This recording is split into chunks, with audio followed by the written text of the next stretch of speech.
My name is Rachel Morgan. I'm 25 years old, and the night my life shattered started out so ordinary, I almost laugh at how normal it all felt.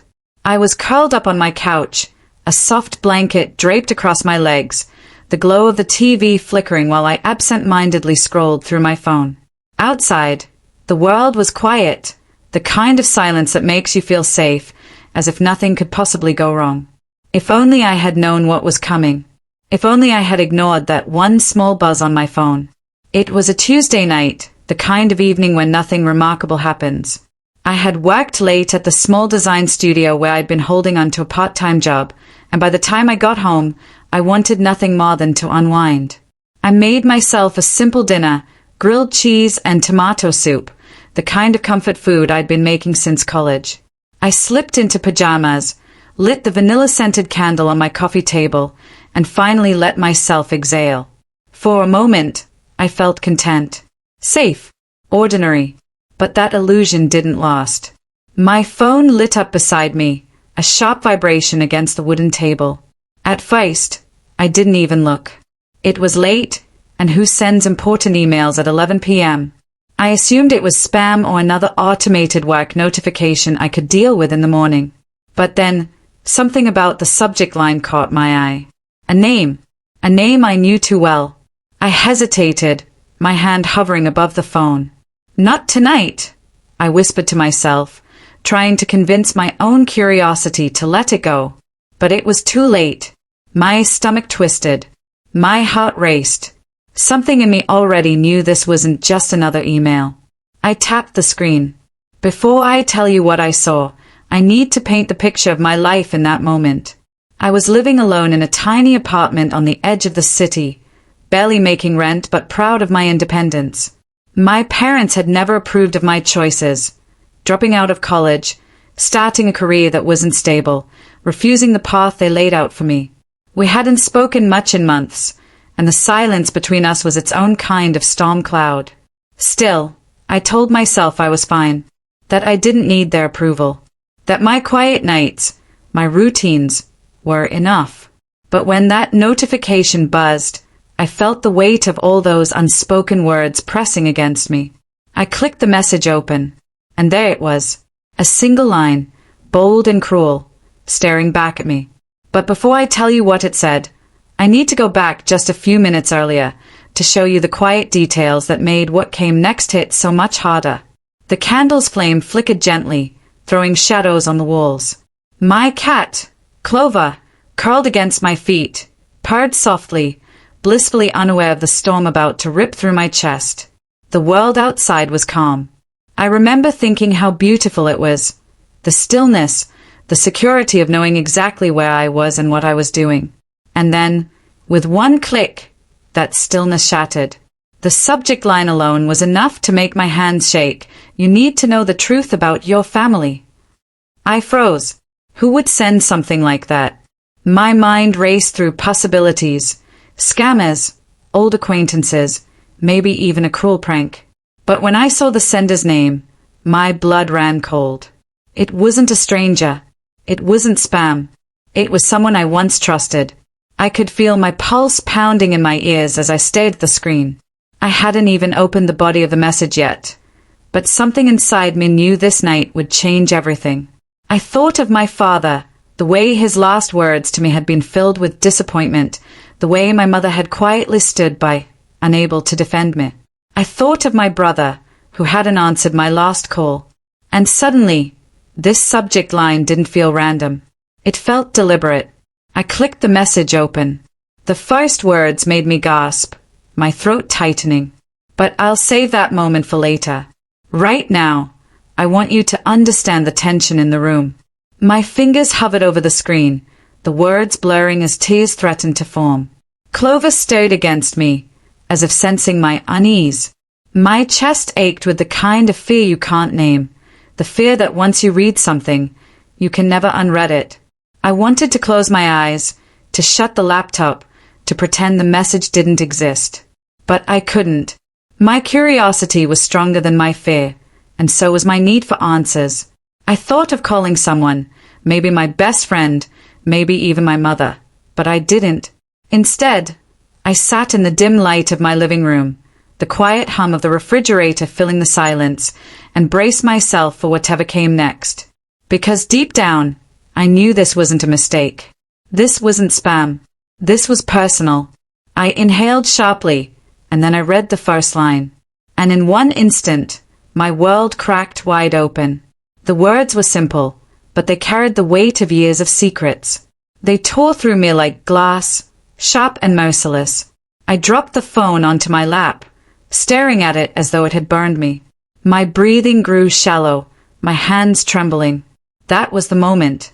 The moment when everything I thought I knew about my family, my life, my future, it all began to crumble. And as I sat there, in my small apartment, the candle burning lower, Clover pressing close against me, I realized I had no choice. Whatever this truth was, I couldn't hide from it. I had to face it. That one line set everything into motion. And it pushed me toward a decision that would change my life forever. White right pointing backhand index before I share what happened next. Tell me where you're watching from and don't forget to subscribe for more stories like this. The words on the screen blurred as I tried to steady my breathing. My phone felt heavier in my hands, as if the weight of the message itself was pressing down on me. My chest tightened, and for a moment, I thought I might drop it to the floor and walk away. But I couldn't.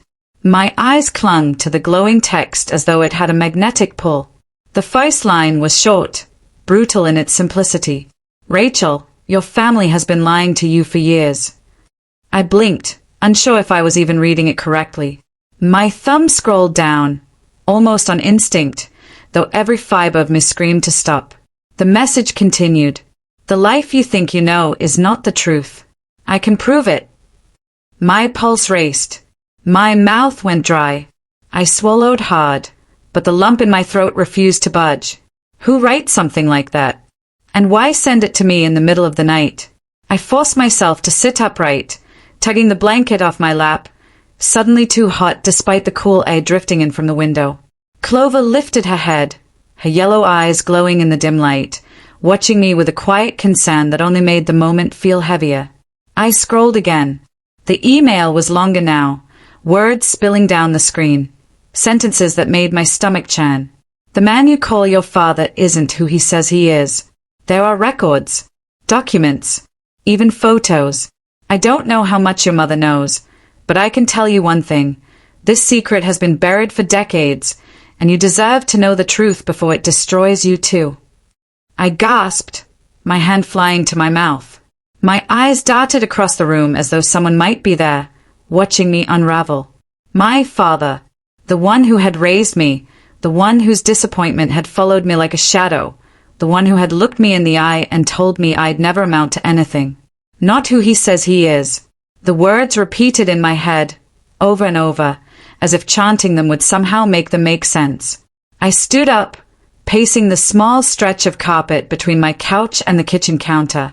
My legs felt shaky, weak, like they didn't want to hold me anymore. My mind raced through childhood memories, Christmas mornings, summer road trips, the way Dad's voice boomed when he laughed. Could any of that have been a lie? The email went on. You may not believe me now, but the truth has a way of surfacing whether we want it to or not. I've attached something you should see. My breath caught. An attachment. My finger hovered above it, trembling. My better judgment screamed that this could be a scam, a trick, maybe even dangerous to open. But something deeper, a gnawing intuition I couldn't shake, told me this wasn't fake. I tapped it. A photograph filled my screen. It was old, yellowed around the edges, slightly blurred, but the faces were unmistakable.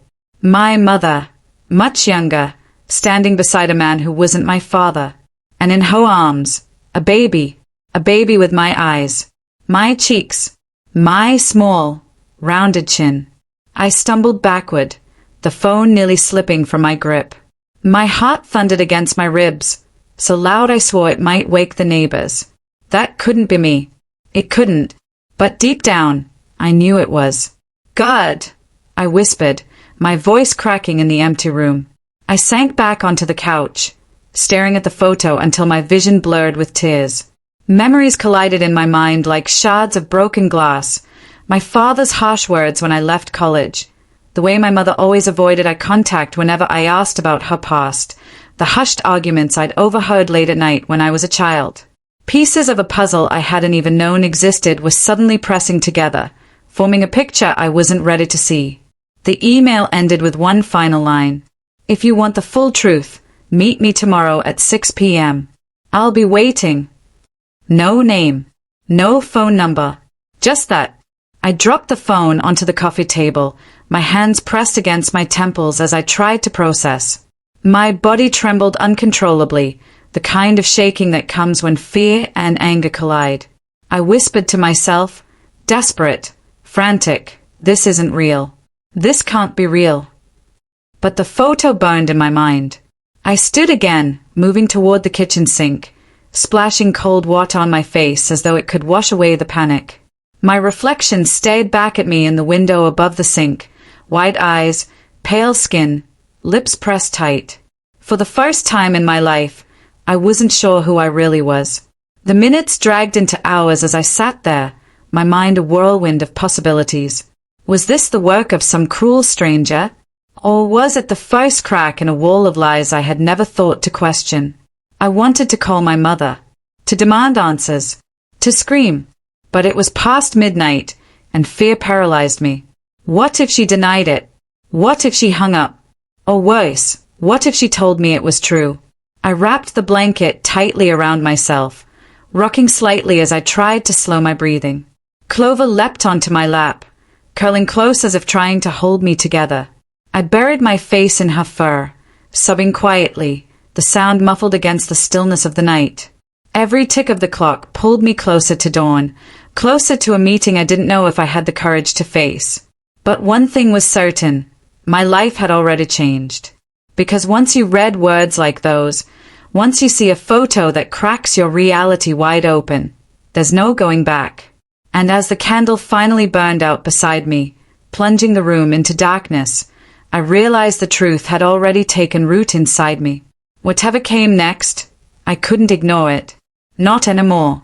The room was dark now, the candle long gone, and the only light came from the faint glow of my phone screen lying abandoned on the coffee table. My apartment, usually a place of comfort, felt foreign. The air was heavy, thick, as though even the walls had heard what I had just read and were closing in to keep the secret with me. I sat frozen on the couch, Clover purring softly on my lap, but even her steady rhythm couldn't soothe me. My mind was racing, each thought crashing into the next, none of them sticking long enough to bring clarity. All I knew was that something inside me had cracked open, and no amount of pretending would seal it shut again. My hands were still trembling. I wiped them on the blanket, then rubbed my palms together as though friction could bane away the unease. I picked up the phone again, staring at the message, reading and rereading the words that had torn through me like glass. Your family has been lying to you for years. I whispered it aloud this time, as if speaking it might make it sound less terrifying. Instead, the words echoed in the silence, sharp and unfamiliar. I pressed the phone to my chest, closing my eyes. I needed to hear another voice. Someone. Anyone. The silence was unbearable. My best friend, Hannah, was the first person who came to mind. She lived across town, worked long shifts as a nurse, and hated late-night calls unless it was an emergency. But wasn't this an emergency? My thumb hovered over her contact, my body torn between the desperate need to unload the weight crushing me and the guilt of waking her up. Finally, I pressed call. The line rang once, twice, then clicked. A groggy voice answered. Rachel? What's wrong? Do you know what time it is? Hearing her voice nearly broke me. My throat tightened, and I struggled to form words. I don't know how to say this. Something happened. Her tone shifted immediately, sharper now, more alert. What do you mean, something? Are you safe? Yes. I think so, I stammered, pacing the room now, one hand pressed to my forehead. It's not physical. It's something I found out. Something about my family. There was a pause, a long stretch of silence where I could almost hear her deciding how much patience she had for whatever storm I was about to unleash. Finally, she said softly, "Okay, tell me." But how could I? How could I put into words the photo, the accusation, the hollow feeling gnawing at my chest? My tongue felt heavy, my mind scattered. "Hannah, I can't. I don't even understand it myself," I whispered. Tears welled up again, and my voice cracked. It's like my whole life just shifted in front of me, and I don't know who I am anymore. She sighed, gentle but firm. "Listen to me. Don't spiral yet. You're exhausted. It's late, and you're reading something you don't fully understand. Maybe it's fake. Maybe it's a cruel joke. Just breathe. Can you do that? Take a breath." Her words, calm and practical, grounded me for a moment. I inhaled deeply, closing my eyes, trying to anchor myself. But the photo flashed in my mind again, the baby in my mother's arms, the stranger standing where my father should have been. "I can't unsee it, Hannah," I said quietly. "Even if it's fake, even if it's some twisted prank, what if it's not? What if everything I thought I knew is a lie?" She didn't respond right away. I could tell she was choosing her words carefully, like stepping through a minefield. "Then you'll deal with it. But not right now. You're not going to solve this at 2 a.m. alone in your apartment. Promise me you'll wait until morning before you do anything rash." Her voice was steady, but my mind was anything but. I thanked her, promised I'd try, then hung up. The silence rushed back in like a wave. I sat again, hugging my knees to my chest. The city outside was still asleep, the streets quiet except for the occasional hum of a passing car. It felt cruel that the world hadn't shifted with me. Didn't it know everything had changed? I reached for the photo again, zooming in on my mother's face. Younger, softer, but undeniably her. Her smile was faint, her eyes cast downward, as though hiding something. My heart ached with confusion. Had she known? Had she chosen to keep this from me all my life? The thought sent me spiraling again. I stood abruptly, needing to move, to do something, anything, to escape the suffocating stillness of my living room. I pulled on a hoodie, slipped into sneakers, and stepped outside. The night air hit me, cool and damp, carrying the faint scent of rain. The parking lot was empty, streetlights humming faintly. I walked aimlessly, arms wrapped tight around myself, as though holding my body together might keep my mind from falling apart. Every step echoed with questions. Who sent that email? Why now? What did they want from me? And most terrifying of all, was it true? I walked until my legs ached, until the chill sank into my bones. When I finally returned, my apartment was exactly as I'd left it, quiet, dark, unchanged. Yet it felt hostile, as though the message had poisoned the space. I sat at the kitchen table, staring at the phone again. The final line of the email haunted me. "If you want the full truth, meet me tomorrow at 6 p.m. Sleep was impossible. Every time I closed my eyes, the photo seared itself against my eyelids. I kept glancing at the clock, each minute dragging like an hour. At one point, I whispered into the silence, "Dad, who are you really?" No answer came, only the hollow echo of my own voice. By the time the first traces of dawn bled through my blinds, my body was numb with exhaustion. I hadn't moved in what felt like hours, my phone still clutched in my hand, the photo still glowing on the screen. The first hours of aftermath hadn't given me clarity. They had only deepened the shadows. And as the sun began to rise, I realized the night had left me with a choice I couldn't ignore. The sunrise should have felt comforting, but it only sharpened everything.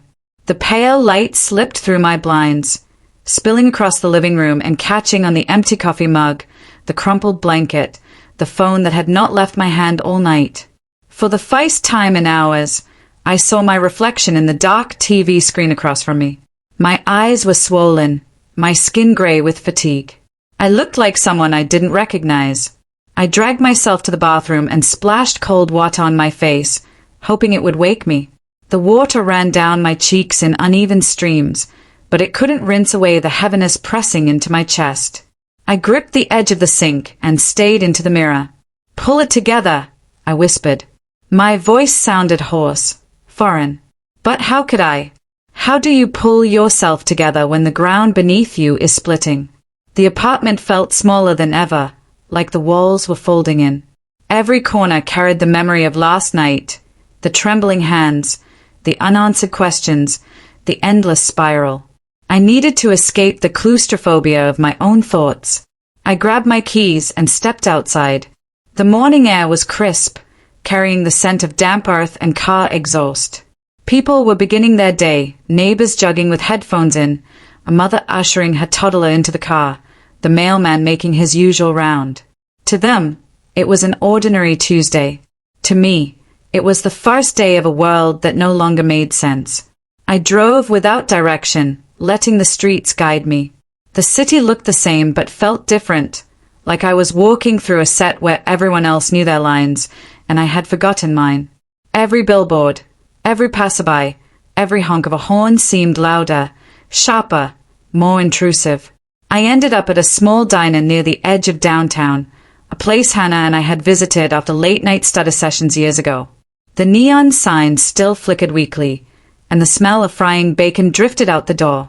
I parked and went inside, the bell above the entrance chiming faintly. The waitress, a woman in her 50s with tired eyes and a practiced smile, greeted me with a nod. "Morning. Coffee?" I nodded, sliding into a booth by the window. The vinyl seat squeaked under me. I wrapped my hands around the chipped ceramic mug she placed in front of me, letting the warmth ground me. For a moment, I watched the world move outside the glass. Cars passed. People crossed the street. The normalcy was surreal. How could life keep moving when mine had come to a standstill? The waitress returned with a pad in hand. "You eating, hun?" I opened my mouth, but words faltered.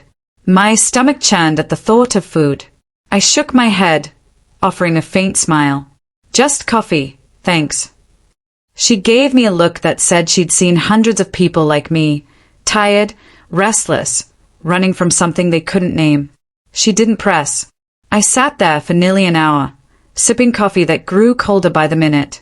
My phone lay on the table, face down, but its presence was heavy, like a stone I couldn't push away. That email, that photograph, they lived under my skin now, impossible to forget. At some point, I pulled it back into my hand, rereading the message as though some hidden clue might appear if I stayed hard enough. My thumb hovered over reply. My chest tightened. What would I even say? Who are you? Why me? How do I know you telling the truth? Before I could decide, the waitress returned, refilling my cup without asking. "You look like you've got the weight of the world on you," she said casually. I forced a weak chuckle. "Something like that."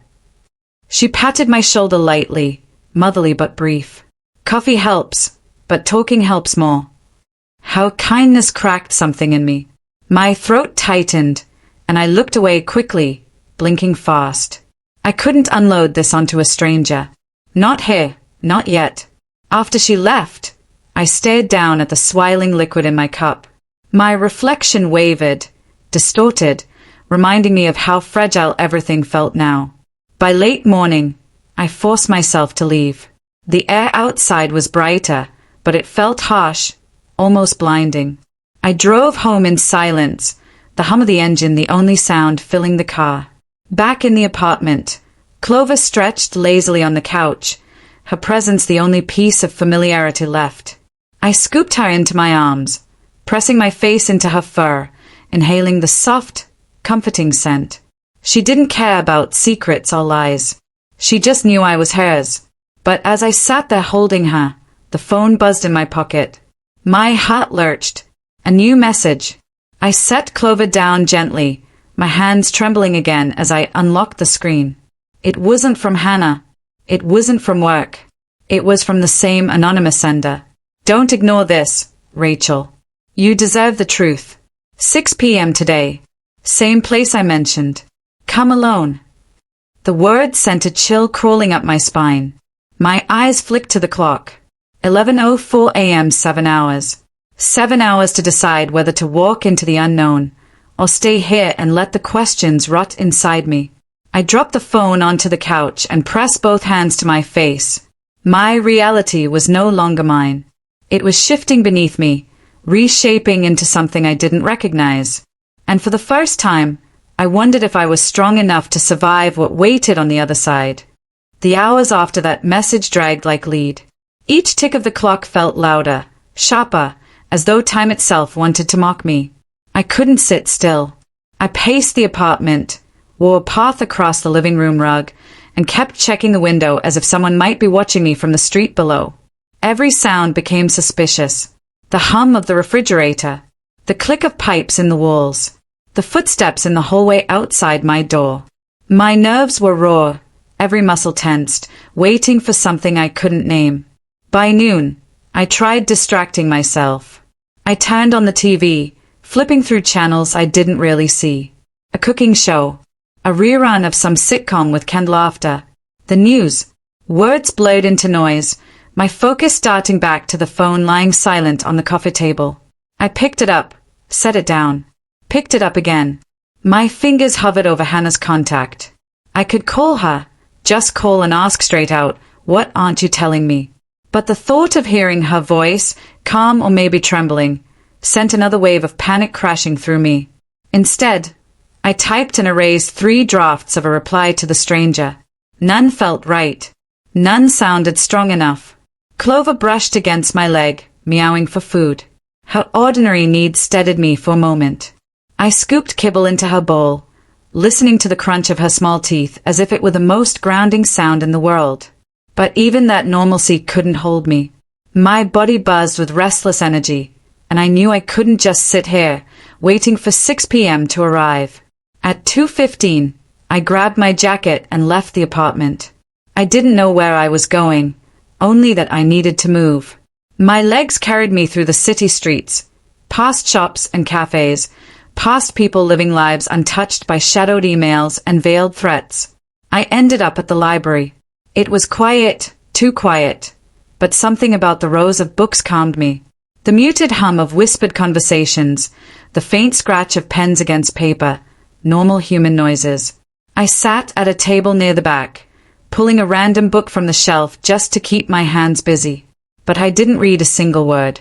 Instead, I opened my notebook and began scribbling. Not coherent sentences, just fragments of thought. Truth. Lies. Who sent it? Why me? Hannah. Innocent or not? If I go, trap? If I don't, forever blind? The pen dug deep into the paper, leaving grooves.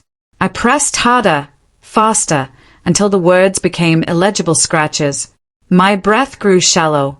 My chest tightened. I slammed the notebook shut, earning a sharp glance from a student 2 tables away. Shame burned my face, and I fled before the silence swallowed me whole. By late afternoon, the sky had shifted.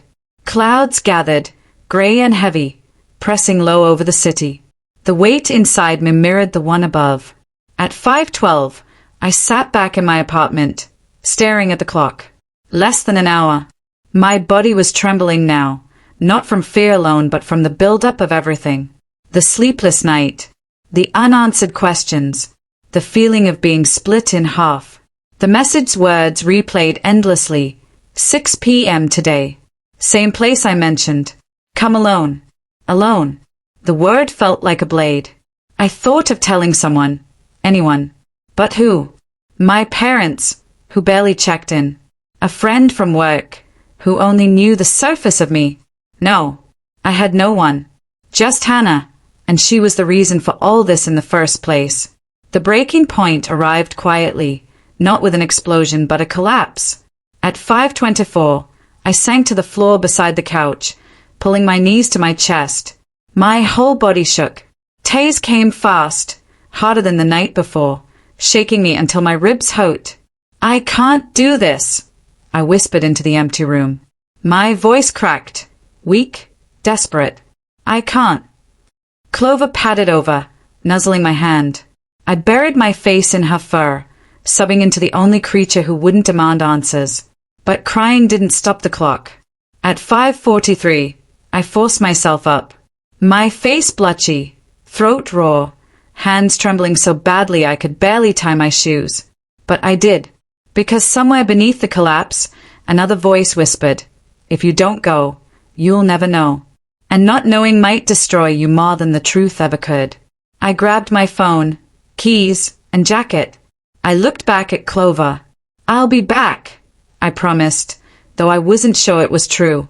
The city streets were wet from a sudden drizzle, the pavement reflecting blurred lights of passing cars. I drove in silence, wipers dragging across the windshield, heart pounding harder with each mile. The destination drew closer. My mind raced with every possibility: an ambush, a cruel prank, a revelation that could undo everything I thought I knew. By 5:59, I pulled up to the address they had mentioned in the earlier email, an abandoned parking lot near the edge of town. My headlights cut across cracked asphalt and weeds pushing through broken pavement. I turned off the engine. The silence that followed was unbearable. I sat gripping the steering wheel, knuckles white, breath shallow. My pulse thundered in my ears. This was it. The breaking point. The moment that would decide whether I stayed shattered or stepped into whatever waited in the dark. I reached for the door handle, my fingers trembling, and whispered to myself, almost a prayer, "Please, let me survive this." And then I stepped out into the rain. The rain hit harder the second I stepped out, cold needles piercing through my jacket, soaking my hair flat against my face. The abandoned lot stretched wide, broken asphalt gleaming under streetlights that flickered like they were about to burn out. I wrapped my arms around myself and scanned the space. Empty. Too empty. The email had mentioned the place that still stands. At first I thought it was just a phrase, some poetic way of saying meet here. But then, in the distance, I saw it, dark against the dim sky. A house. Not new, not whole, but standing. It looked forgotten. The siding peeled in strips, windows darkened, roof sagging with years of rain and rot. But it stood, alone at the far end of the lot, surrounded by weeds and silence. Something about it pulled me forward. My shoes slapped against wet pavement, each step echoing louder than I wanted. I half expected someone to jump out from the shadows, but the only sound was the rain and my ragged breathing. When I reached the porch, the wood groaned under my weight. The door hung crooked on rusted hinges, one side warped from water damage. I hesitated, staring at it, willing myself not to shake. A voice cut through the storm. "You came." I froze. The voice wasn't loud, but clear enough to slice through the night. I turned. At the edge of the porch steps stood a figure, half-shadowed by the rain. A man, average build, hood drawn low over his face. His stance was calm, like he'd been waiting here for hours. Every instinct screamed at me to run, but my legs rooted in place. "Who are you?" My voice came out sharper than I felt. The figure didn't move closer. "Doesn't matter who I am. What matters is why you're here." I swallowed, my throat dry despite the rain. "The message. You said." "I know what I said." His tone tightened, but not angry, controlled, like every word was deliberate. "And you came, which means you want the truth." Lightning cracked overhead, illuminating his face for just a second. I caught a glimpse, stubble, sharp jaw, eyes dark and unreadable. Then shadows swallowed him again. "The truth about what?" I asked. He tilted his head, almost curious. "About Hannah." The name struck like a slap. My pulse jumped. "What do you know about her?" Instead of answering, he gestured toward the door. "Inside, not out here." My breath caught. The house loomed behind me, broken but standing, like it was daring me to cross the threshold. Every rational thought screamed not to go in. But some part of me, the same stubborn streak that had carried me this far, forced my legs to move. The door scraped loud as I pushed it open. Inside smelled of mildew and dust, damp wood and something metallic underneath. The air was heavy, pressing down on me like the ceiling itself might cave. The man followed, shutting the door behind us with a dull thud. The sound echoed too long. The entryway opened into a narrow hall. Wallpaper peeled in long strips, sagging with moisture. A staircase leaned to one side, banister chipped and splintering. "This place," I started, but my words caught. "It's where it began," he said flatly. I turned to him, heart hammering. "Where what began?" His gaze cut through me. "Where Hannah stopped being who you thought she was." The words sucked the air out of the room. My knees felt weak, but I forced myself to stand tall. "You're lying." "Am I?" He walked ahead, his steps confident despite the creaks beneath us. "You came here because a part of you already knows, or at least suspects." I followed, though every instinct screamed no. My flashlight app on my phone cast weak beams along the floor, catching fragments. Old shoes left by the door, a chair with one leg broken, a picture frame hanging sideways with the glass shattered. At the end of the hall, he stopped at a closed door. The wood was darker here, water-stained and swollen. He placed his hand on the knob but didn't turn it. "She brought someone here once," he said, voice low. "Years ago, before everything fell apart. That's where you'll find the answers you came for." My chest tightened, breath shallow. "Why are you showing me this?" He didn't look at me. "Because truth has teeth. And sooner or later, it bites." His hand twisted the knob. The door groaned open. Inside was a room stripped bare. No furniture, no curtains, just cracked plaster walls and a floor littered with dust and scraps of old newspapers.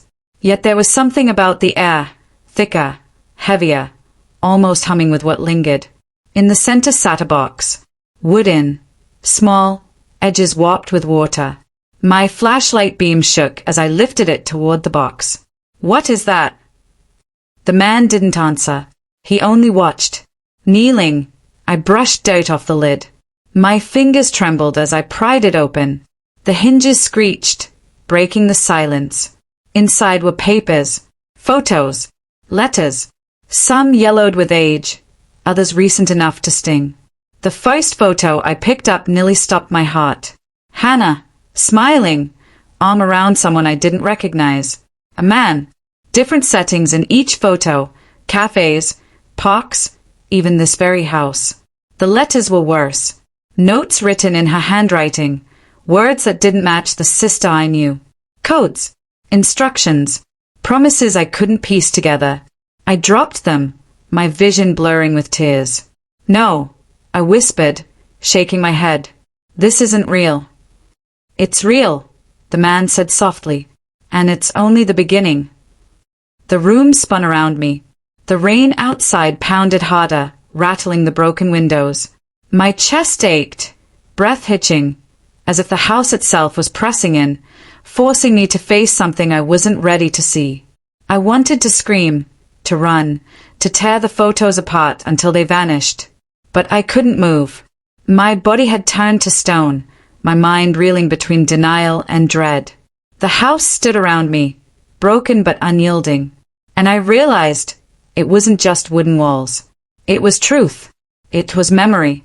It was the place where Hannah's secrets had been planted, left to rot, and now unearthed in my trembling hands. The man's voice cut through the storm, steady and final. "You thought the breaking point was tonight. But this," he gestured to the box, "this is where everything changes." And in that moment, as the house groaned against the storm, I knew nothing in my life would stand the same again. The house groaned louder, almost like it understood what was happening inside me. My chest tightened as the rain beat the roof in a relentless rhythm, drumming into my skull until it felt like the walls themselves were closing in. I clutched the photographs tighter, edges digging into my palm, but I couldn't let go. Hannah's face stared back at me from every angle, smiling, laughing, alive in ways I hadn't seen in years. But always with him, the stranger. His presence threaded through her life like he'd been there all along, waiting in the shadows while I thought I knew my sister. I staggered back, hitting the wall. Plaster cracked behind me, dust falling into my hair, but I barely felt it. My voice came out hoarse, almost broken. Why are you showing me this? What do you want from me? The man stood by the doorway, arms crossed. His expression hadn't shifted since we stepped inside. Calm, controlled, as if he'd been rehearsing this moment for years. I want nothing, he said. I want you to see, to finally understand who she really was. She wasn't this, I snapped, my throat raw. You don't know her. You didn't grow up with her. You didn't. My words faltered, collapsing under their own weight. Because the truth was, I didn't know her. Not anymore. Maybe not ever. The photos slipped from my hand and scattered across the floor. I sank to my knees, gripping my head, trying to force the pieces to make sense. Hannah's handwriting stared back at me from those letters, short messages, cryptic notes that read more like instructions than affection. Tuesday, midnight. Bring nothing. Trust no one. My stomach churned. This isn't her, I whispered. She wouldn't keep something like this from me. The man stepped forward, his boots creaking against the old boards. He crouched down, his face finally clear in the faint light from my phone. His eyes were sharp, unflinching. She kept it from everyone. That's what she was best at, living two lives and making sure no one ever put them together. The words pierced deeper than I wanted to admit. My chest ached like my ribs were too tight, my breath shallow and uneven. Stop, I muttered. Please, just stop. But he didn't. You asked for the truth. This is it. You don't get to walk away now. I shot up to my feet, shaking, fists clenched though I knew they wouldn't matter. And who the hell are you to decide what truth I deserve? You think just because you show me some moldy box in a rotten house that I'll believe you, that I'll let you tear her apart like this? He didn't flinch. You don't need to believe me. Believe her handwriting. Believe her face in those pictures. I pressed my palms to my temples, the pressure unbearable. The storm outside rattled the windows, water streaming down the glass in thick sheets. My reflection wavered, fractured, like even the house couldn't decide who I was anymore. Then it happened. The sound that cut through everything. Footsteps. Upstairs. I froze. The man turned sharply, his composure finally cracking. You said we'd be alone, I hissed. His jaw tightened. We were supposed to be. Another creak from above. Slow. Deliberate. The air thickened, my pulse racing in my throat. Every instinct screamed to run, but my legs wouldn't move. The man motioned for silence, raising a finger to his lips. He pulled something from his coat pocket, a flashlight, small but powerful, and aimed it toward the staircase. The beam caught, dust swirling in the air, then the shadow of movement, a figure at the top of the stairs. Still, watching. My heart nearly stopped. Who's there? The man called, voice firm. No answer. The figure shifted, the floor groaning under its weight. My throat closed, the sound dragging me straight into panic. The man edged forward, keeping the light steady. I stayed rooted, every muscle tense, ready to bolt the second something snapped. The figure stepped down one stair, then another. As it came into view, my breath hitched. It was her, Hannah, her face pale, hair damp and clinging to her cheeks, eyes darker than I'd ever seen. She looked thinner, worn, but undeniably her. My stomach dropped, a violent mix of relief and dread tangling inside me. Hannah. My voice cracked. Oh my God. But she didn't rush to me, didn't smile, didn't say my name the way she used to when she wanted to reassure me. She just kept descending, one slow step at a time, gaze fixed on the man beside me. You shouldn't have brought her here, she said flatly. The sound of her voice, cold, detached, ripped through me worse than the storm ever could. I stumbled forward, tears stinging my eyes. Hannah, I thought they told me you were gone. That you? Her eyes flicked to mine for the briefest second, softening, but then hardened again. You were never supposed to see this side of me. I shook my head violently. Side of you? Hannah, what is all this? These pictures, these letters, what do they mean? She stopped halfway down the stairs. For a moment, she looked like she might answer. But then her gaze slid back to the man, sharp and accusing. You just couldn't leave it alone, could you? His jaw clenched. She deserves to know. She deserves to live without this. Hannah's voice rose, a crack splitting her calm exterior. You've ruined everything. The tension snapped like a live wire. My chest burned, my mind screaming for answers that neither of them seemed willing to give me. Stop talking around me. I yelled, my voice breaking. Tell me the truth. Right now. Hannah's expression shifted, pain, regret, something raw flickering behind her hardened stare. Her hands trembled, gripping the banister as though it was the only thing holding her upright. The man lifted the flashlight higher, casting her in harsh light. This is it, he said. This is the breaking point. You tell her, or I will. The silence that followed was heavier than any storm. And in that silence, as my sister's eyes finally locked on mine, I realized nothing, not the house, not the rain, not even my own heart, would survive what came next. The storm had quieted by morning, but inside me, the thunder hadn't stopped. My body felt heavy, like I'd aged years overnight, and yet my mind wouldn't stop racing. Every sound in the house seemed louder, the creak of the staircase, the tick of the clock, even my own breath. I had lived in this place my entire life, but now it felt like I was standing inside a stranger's home. I didn't pack a bag. Something told me I wouldn't need one. Instead, I walked slowly from room to room, running my hand over familiar furniture, framed photos, the little scratches on the kitchen table that once marked family dinners. It should have been comforting, but it wasn't. Every detail reminded me of a lie I hadn't asked to inherit. When I stepped into the living room, my mom was waiting for me. Her hair was messy, her eyes red, but she was holding herself upright like she had all the answers. You didn't sleep, she said. Neither did you, I replied. For a moment, we just stood there, caught in silence. Then she spoke again, her voice low. Hannah, you don't understand what this will cost if you let the truth out. I laughed bitterly. What it will cost me, or what it will cost you. Her lips pressed together, and for the first time in my life, I saw fear in her eyes. Not motherly worry, not disappointment, real fear. That's when I knew the storm hadn't just shaken me. It had exposed her too. The first knock came mid-morning. Firm, sharp, echoing through the walls. I froze, but Mom didn't. She walked straight to the door and opened it without hesitation.